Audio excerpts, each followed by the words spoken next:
Hi, everyone, and welcome to a new edition of FeminaXGrazia's Virtual Beauty Carnival. This afternoon, I have a very special guest who joins us. He's Frederic Widell, VP and Head of South Asia and Managing Director, India for Oriflame. Hi, Frederic. Welcome to this chat. Hi, thank you very much. It's a pleasure to be here. How are you enjoying it? You mean the chat? So far, I think it's awesome. All right. So we're here to talk about not just beauty and actually talk beyond beauty today. One interesting thing to touch upon before we jump into this conversation is that Oriflame is celebrating 25 years in India and 50 years globally. That's a lot of very, very noteworthy milestones for you. Yes, definitely. And we had a big celebration here in December, just a few months ago for our 25th anniversary here in India. So it was a big milestone for us. And did you have anything planned, especially that I know we were in the midst of a pandemic, so there were no. I know that a lot of fanfare maybe was not permissible, but what are you guys planning? Because now that you entered the next 25 years, what is your next big initiative that's coming up? Well, I think there have been so many new initiatives in the past 12 months. And when you really reflect upon all those business changes that has happened and other things, societal changes also, I mean, it's just crazy how quickly everybody has to adapt. And I think that, our celebration of the 25th anniversary was absolutely, completely super high fanfare celebration. It was just that it was digital. We had 50,000 individuals watching this celebration online, live. So, of course, not the same feeling as when you meet and shake hands, but still, I think we've come a long way in integrating these changes, I think. Since we're now talking about this entire digital age and given the times that we're in, do you think that as a brand, you've been able to use this as an advantage to engage women, to maybe grow their network and kind of achieve more success?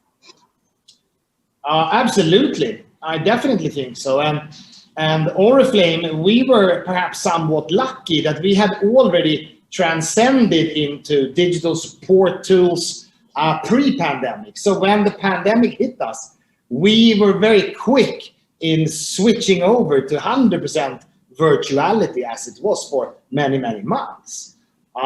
This also, of course, helps and empowers women because at the end of the day, women can, from the safety of their own home, conduct the entirety of the Oriflame business these days.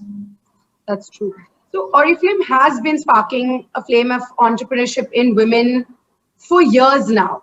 So like you said, it hasn't been something that has just been brought on by this digital age. But how do you manage to keep this flame ignited? Because it is a process to keep people engaged for so long and encouraging them constantly. Absolutely, I agree. And I think that Oriflame's origin from Sweden, from Scandinavia, which is today one of the most equality strong zones in the entire world. This has been with us for over 50 years now, that we want to empower women across the globe with a meaningful entrepreneurial opportunity, but also, of course, feeling good by using the Oriflame products. So I think that as long as we stay relevant with our product categories, with our approach to women empowerment and entrepreneurialism in general, we will continue to have this flame ignited. And as always happens, there's always a new generation ready to take on where the older one leaves off, as it were. That's true. Have there been any special initiatives that you guys have undertaken and planned in India specifically? You mean for the coming year in particular? for the coming year as well, and anything that kind of takes your game plan ahead with respect to kind of promoting women and entrepreneurship? Well, I think that when it comes to women empowerment, this is a topic that is very close to our founders' hearts, but also to my own heart.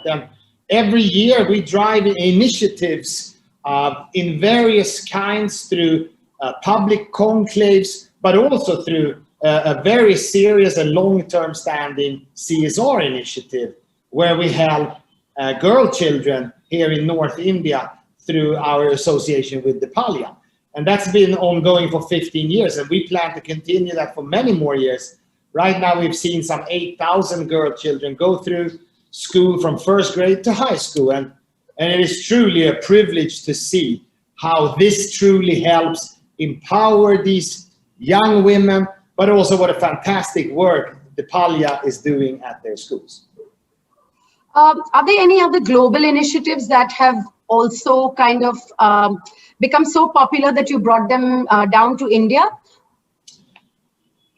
In terms of women empowerment, I think that we are actually here in India doing a bunch of different things. Some years ago, we co-sponsored together with Hand in Hand a project in Tamil Nadu to educate women to self-help with basic trainings on hygiene, on finances, etc. We have had an initiative last year to help a company here in India develop sustainable sanitary pads, etc. And we have a bunch of initiatives going forward. I don't want to go public with those right now, but I will as soon as I can. Okay, so we'll have to hold on till you let us know more about it. Yeah. Do you want to give us a hint, a sneak peek as to what we can expect going ahead? We are looking at a project that I think is very, very important. And I think that also reduces the stigma in the society. That's as far as I can go. Okay, well, that leaves us with something to ponder about. So I wanted to check with you, do you think that there's been a shift post-pandemic? Well, we're not really post-pandemic yet. We're still battling it. In the way that you operate, as in, has there been any shift, any major shift in the way that y'all have had to continue with your, say, best practices in the business? I mean, yeah, absolutely. There have been a number of shifts.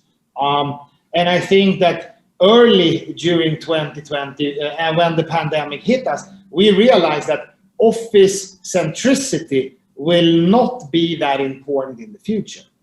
And therefore, we quickly responded and closed many of our offices here in India, and instead freed up that money to make investments into our digital platforms and digital supporting tools, which becomes more useful in the future.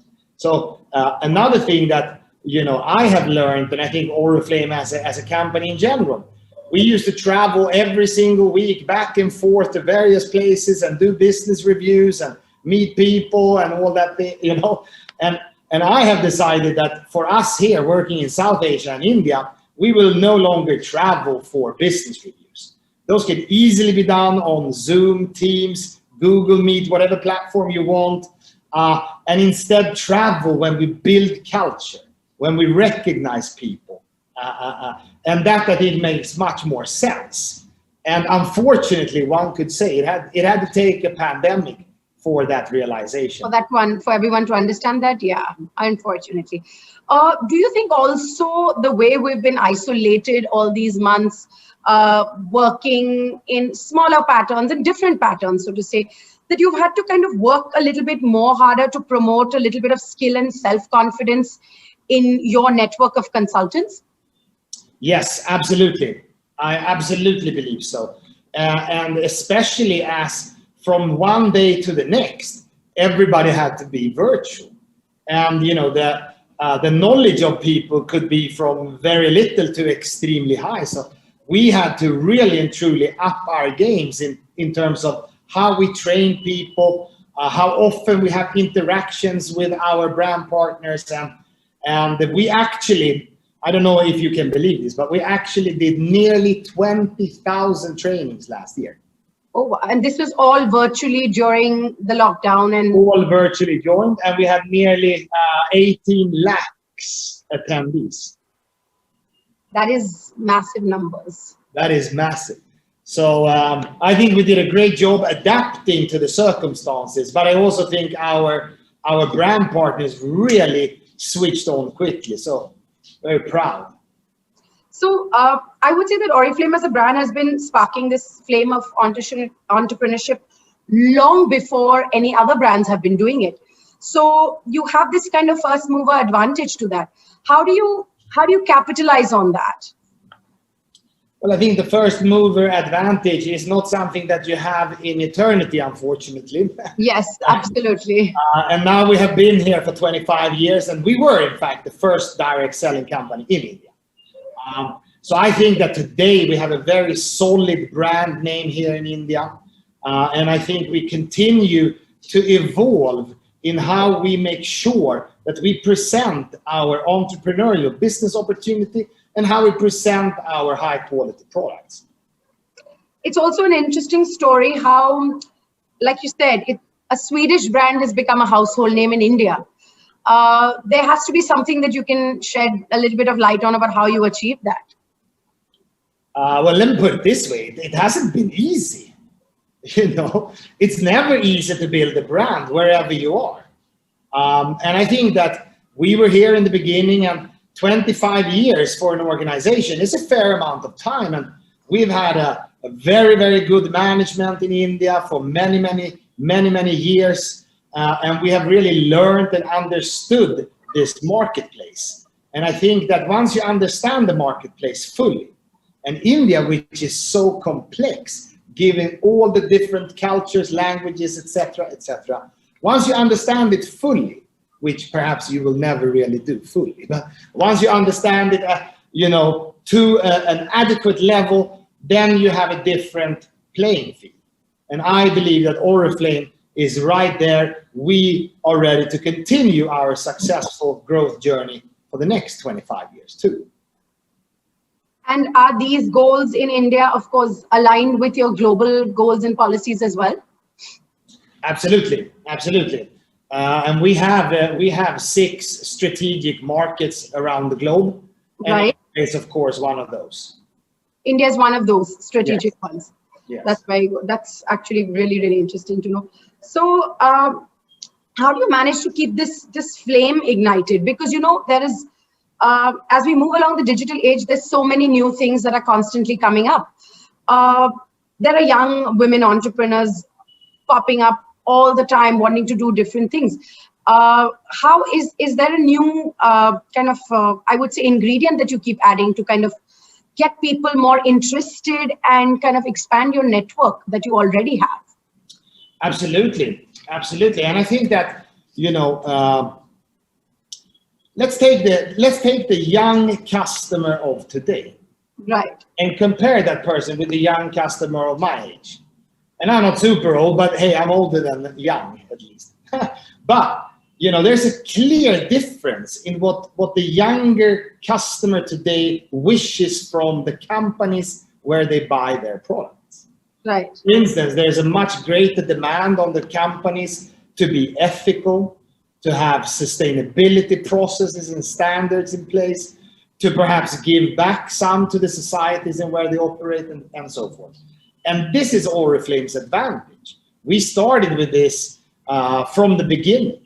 And over the past 20 years, we have been focusing on sustainability and specifically our climate, water, and our forests. And I think that together with this, we can provide this need for our young and old customers, but also through the digitalization and all the support tools that we have available now, I would say that we are hotter than we have ever been. What kind of support tools are we? I mean, just as an example. We have 7 different business apps. We have apps for purchasing products. We have apps for learning and understanding our business, etc. We also have a virtual makeup wizard where you can go and check your face and check the different shades of eyeshadows or lipsticks, etc. So I think that our support tools digitally, in conjunction with our brand in general, really is very trendy at the moment. So I'm guessing these are all things that eventually work towards making sure that a brand remains constantly relevant in a market that is constantly, again, evolving. Almost every day there is something new, there's a new push, there's something new happening. Is this something that you have to constantly work really hard at? Absolutely. And we have a whole global support team looking at global cosmetics trends around the world constantly to ensure that we are a relevant brand, as you rightfully say. And just one very, very key important question, anything that you want to leave all these young women entrepreneurs who are going to be logging into this chat with a few golden words? Well, I think that I would say, number one, believe in yourself. You can do wonderful things if you just believe in yourself. And secondly, I also want to say, don't take no for an answer. If you want to do something, you go ahead and do that. And believe in yourself. And I've seen this every day over the last 13 years that I've been with Oriflame. And, you know, it's fantastic to see when we help people in general, but women in specific.